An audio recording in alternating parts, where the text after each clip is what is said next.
નમસ્કાર દોસ્તો આજે આપણી વચ્ચે પ્રશાંત હિરાની સર જોડાયા છે અને પ્રશાંત સરે હમણાં જ 18 લાખ રૂપિયાની ફોક્સવેગન વર્ચ્યુઝ કાર અચીવ કરી છે, એ બી લેસ દેન 2 યર્સ, એટલે માત્ર 2 વર્ષની જર્નીની અંદર એક બહુ સરસ મજાની એમને અચીવમેન્ટ લીધી છે. તો આપણે સીધા એમની સાથે જ વાતચીત કરીશું અને સરની જર્ની વિશે થોડું સમજીશું. કેમ છો Prashant sir? Welcome sir, thank you. કેવું તો બહુ સૌથી પહેલા તો તમને કોંગ્રેચ્યુલેશન્સ કે તમે આ એજમાં અને એ બી 2 વર્ષથી ઓછા ટાઈમમાં તમે ફોક્સવેગનની એક સરસ મજાની પોતાના મહેનતથી એક કાર અચીવ કરી છે. તો થોડું સર અમને તમારી જર્ની વિશે જણાવો. તમે ટીમેક્સ ક્યારે ચાલુ કરી એક્ઝેક્ટલી, અને ટીમેક્સ પહેલા તમે શું કરતા હતા? ટીમેક્સ એક્ઝેક્ટલી મેં ચાલુ કરી હતી 13 મે 2023. 2023 બરાબર. અને ટીમેક્સ જ્યારે ચાલુ નહોતું કર્યું ત્યારે હું છે ને સલૂનની અંદર જોબ કરતો હતો.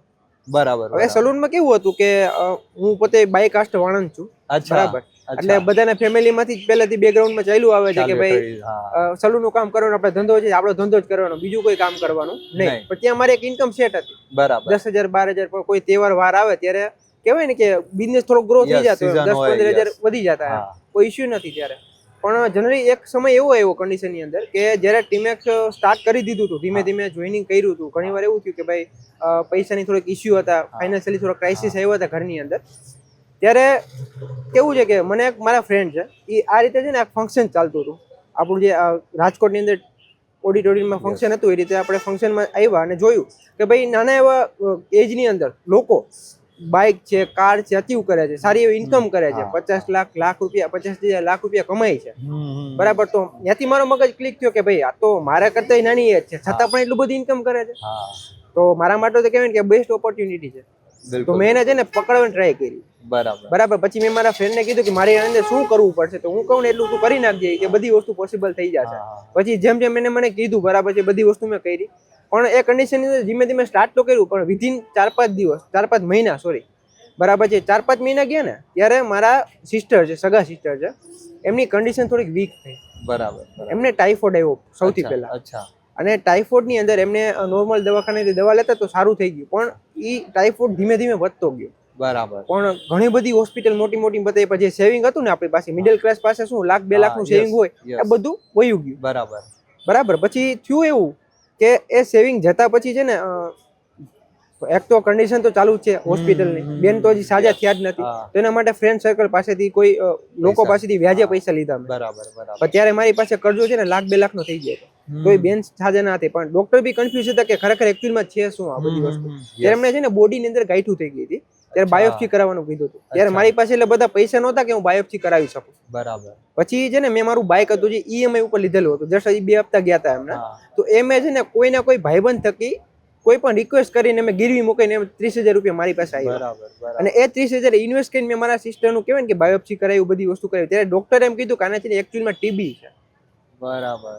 ટીબી છે. ત્યારે એમને ઘણી બધી દવા આપી, ત્યારે ધીમે ધીમે રિકવરી થતી, તેમાં રિકવરી થઈ ગયા પછી મારા સિસ્ટર ચાલી ના શકતા સાવ. અચ્છા. અને એવી રીતે પાછું છે ને એક ફંક્શન આવ્યું હતું 2024માં, એવોર્ડ ફંક્શન ટીમેક્સનું. ત્યારે છે ને પ્રોડક્ટ લોન્ચ થઈ હતી B12 ની. ત્યારે B12 ની પ્રોડક્ટ લોન્ચ થઈ તો મને લાગ્યું કે મારા સિસ્ટરને આઈ થિંક આ જ સિમ્ટમ છે કે એને કારણે જ એમને છે ને આ બધી વસ્તુ મળતી નથી. તો મેં છે ને એ B12 નો સ્પ્રે ત્યારે છે ને ઓન ધ સ્પોટ પરચેસ કરીને મારા સિસ્ટરને સ્ટાર્ટ કરાવ્યો. 1 મહિનાની અંદર મારા સિસ્ટર ચાલતા થઈ ગયા. બરાબર. એટલે ઓલરેડી ટીમેક્સ નું રિઝલ્ટ પણ જબરદસ્ત મળ્યું છે મને. બરાબર. અને સાથે ઇન્કમ પણ મળ્યું છે. તમને વધારે કોન્ફિડન્સ એક બિલ્ડ થયો 100%. કેમ કે આટલા બધા તમે પૈસા ખર્ચી નાખ્યા અને જ્યારે તમે ટીમેક્સની એક પ્રોડક્ટ ટ્રાય કરી, સારું રિઝલ્ટ મળ્યું, પોતાની અંદર એક કોન્ફિડન્સ આવે. 100%. બહુ સરસ પ્રશાંત સર, તમારી સ્ટોરી બી જે છે, તમારી જે જર્ની બી છે. તમે સર આ બિઝનેસ તમે જે રીતે કીધું કે તમે એક સલૂનમાં હતા, એ તમારો એક પરંપરાગત ચાલતો આવતો વ્યવસાય છે, તો એ આખો અલગ છે અને ટીમેક્સ આખું અલગ છે. બરાબર. આમાં તમારે પ્રેઝન્ટેશન આપવાનું છે, તમે સ્ટેજ પર બોલતા બી હશો કદાચ, તો આ બધું તમને પહેલા આવડતું હતું કે તમે અહીંયા આવીને શીખ્યા? પેલા એવું છે કે છે ને બે વચ્ચે કહેવાય ને કે આપણે વડીલ છે, વડીલની સાથે 2 જણા વચ્ચે બોલવામાં પણ હું ગભરાતો. અને મારું કહેવાય કે ટીમેક્સ નું સૌથી મોટું અચીવમેન્ટ એ છે કે હું અત્યારે કહેવાય ને કે 10,000 5,000 લોકોની સામે બોલી શકું. બરાબર. કેમ કે મેં ઘણી વાર છે ને સ્પીચ આપેલી છે સ્ટેજની અંદર, જે મારી સામે 2-3 લોકો બેઠા છે એની સામે આપેલી છે. એટલે કહેવાનો મતલબ જે લોકોને ડર હોય કે ભાઈ મને તો બોલતા આવડતું નથી, હું કઈ રીતે બિઝનેસ કરીશ, યસ એમના માટે બી બિઝનેસ બેસ્ટ ઓપ્શન થઈ શકે. યસ અને મારા ખ્યાલથી સૌથી મોટી તમે જેટલી ઇન્કમ અર્ન કરી એ તો ઠીક જ છે, પણ સાથે જે તમે સ્કિલ ડેવલપ કરી એ બી બહુ મોટી વાત છે. કેમ કે તમે એક આખા અલગ બેકગ્રાઉન્ડથી હતા અને બહુ નાની એજમાં અત્યારે તમે જેમ સ્ટેજ પર બોલવાની તમારી પ્રેઝન્ટેશન સ્કિલ્સ કે અત્યારે 5000 લોકો હોય તો બી તમે જે સ્પીચ આપી શકો છો આ બી બહુ ઓછા લોકો કરી શકતા હોય છે. અને એ જ હું કહીશ કે જો તમને એવો કઈ ડર હોય કે મેં ક્યારે આ બિઝનેસ કર્યો નથી તો મારાથી નહીં થાય તો એના માટે પ્રશાંત હિરાની સર એક બહુ સારું એક્ઝામ્પલ છે કે જેમને માત્ર કોઈ અનુભવ નથી છતાંય 2 વર્ષથી ઓછા ટાઈમમાં એક 18 લાખ રૂપિયાની કાર અચીવ કરી છે. પ્રશાંત સર આ બહુ મોટી વાત છે, 18 લાખ રૂપિયાની કાર. એમાં એવું છે સર યસ કે કાર તો છે ને અપલાઈન લેવા જતા હતા. અચ્છા, બરાબર. જવાનું હતું અપલાઈન ને કે ભાઈ હું બુક કરવા જાઉં છું કાર, બરાબર. કે તમે સાથે આવો છો, મેં કીધું ઓકે કોઈ વાંધો નહીં સાથે આવું છું. પણ ત્યાં મેં કાર જોઈ સર એક્ટિવમાં કાર જોરદાર છે તો મેં કીધું મને પણ ગમે છે તો શું હું બુક કરી શકું? સર કે ઇઝ ઇટ ઓકે કરો, કોઈ વાંધો નહીં. સાથે બુક કરી નાખી. કાર લેવાનો કોઈ ઇન્ટેન્શન નહોતો. તમારી ઉંમર કેટલી છે સર? સર મારી ઉંમર છે ને અત્યારે 20 વર્ષ છે અને શું વાત 21 છે? કન્ટિન્યુ છે. 20 years એજ છે સર. 20 વર્ષમાં માણસ કહેવાય ને કે પોકેટ મની માંગતો હોય પપ્પા પાસે, અને તમે એ એજમાં એવું કહો છો કે મારો કોઈ ઈરાદો નતો ગાડી લેવાનો, હું ગયો મારા અપલાઈનને લેવી હતી અને જોઈ અને લઈ લીધી.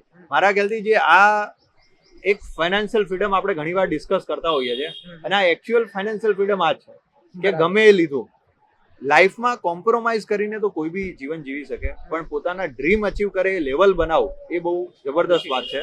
પ્રશાંત સર, શું મેસેજ તમે આપવા માંગશો એવા લોકોને કે જે ટીમેક્સમાં કામ કરી રહ્યા છે પણ હજુ જોવે એવી કદાચ અચીવમેન્ટ નથી આવી એમની, તો એમના માટે તમારો શું મેસેજ છે અને શું એમને ધ્યાન રાખવું જોઈએ કે કામ કરતી વખત ઘણા લોકો કામ તો કરતા હોય પણ અમુક કહેવાય ને ઘણી બધી વસ્તુ મિસ થતી હોય, તો એ તમારો શું, કેમ કે તમે કોઈ આ ઇન્ડસ્ટ્રીનો કોઈ તમારે 10-20 વર્ષનો અનુભવ નથી અને સ્ટીલ તમે આ લેવલે પહોંચ્યા છો બહુ શોર્ટ ટાઈમમાં, તો શું મેસેજ આપવા માંગો છો?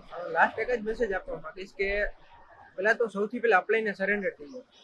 એ જે વસ્તુ કે છે બરાબર એને 100% ફોલો કરો. એ પછી તમારથી થાય કે ના થાય એ ડઝન્ટ મેટર, પર એકવાર અપ્લાયને સરેન્ડર થઈ જાઓ. સેકન્ડ થિંગ કે કેવું છે કે કોઈ પણ બિઝનેસ છે બરાબર તેમાં પ્રોબ્લેમ અને ફેલિયર ને બધી વસ્તુ આવવાની છે. તો એ ફેલિયર છે એવું નથી કે ફેલિયર લાઈફ ટાઈમ સુધી આવશે ને એને કારણે આપણે ગીવ અપ કરી દઈએ, પણ એ ફેલિયર છે ને લાઈફનો પાર્ટ છે. બરાબર, એટલે કેવું છે એની સામે તમે ટકી રહો. ફેલર ઇન ટર્મ્સ ઓફ કે લોકોના રિજેક્શન, યસ રિજેક્શન, લોકો ઘણીવાર ફિલ્ડમાં જવા માટે બી આપણી પાસે પૈસા ના બચતા હોય, એ બધા એક હોઈ શકે ડિસઅપોઇન્ટમેન્ટ. ઘણીવાર એવું થતું હોય કે આપણે પ્રોપર વેચીને બધી વસ્તુ કન્વિન્સ કરી છે, પ્રોપર વેચી મનાવ્યા છે, પ્રેઝન્ટેશન બતાવ્યું છે, છતાં પણ લોકો ના પાડી દે, તો એને કહેવાય ને કે નાને હામાં કઈ રીતે કન્વર્ટ કરવી. એના માટે આગળ આપણે જઈને લોકો સાથે વાતચીત કરવી, બરાબર, ટકી રહેવું. બરાબર છે, ટકી રહેવું બહુ મહત્વની વાત છે. મારી પર રહેશો તો રન તો બનશે જ, પીચ નહીં છોડવાની. પીચ નહીં છોડવાની. એટલે કેવું છે કે મારી લાઈફમાં ઘણા બધા ફેલિયર આવ્યા હતા. મારી લાઈફમાં મારા મામા હતા, મારા ફેમિલી મેમ્બર હતા કે ભાઈ તો વસ્તુ આપણો બિઝનેસ નથી છતાં પણ કરે છે, પણ એ જ લોકો અત્યારે કહેવાય ને કે મારે જયારે કાર આવી ત્યારે એ લોકો છે ને મારી સામું નથી જોઈ શકતા, અત્યારે મારી સામેથી ગુજરી નથી શકતા એમ કહેવાય ને. કેમ કે મેં એને પ્રૂફ કરી બતાવ્યું છે કે આ બિઝનેસ એવું નથી કે ભાઈ નોર્મલ વ્યક્તિ કે હાઈ મિડલ ક્લાસ વ્યક્તિ કે પછી અપર વ્યક્તિ કરી શકે, મિડલ ક્લાસ વ્યક્તિ પણ કરી શકે છે, પણ જેમ પોતાના ડ્રીમ હોય ને પોતાનો વાય ક્લિયર હોય તો.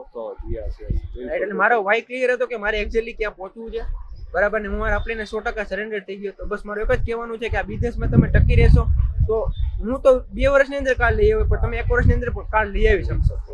પોટેન્શિયલ છે બિઝનેસમાં. અને એક બહુ સરસ વાત તમે કીધી કે અપલાઈનને સરેન્ડર થવું.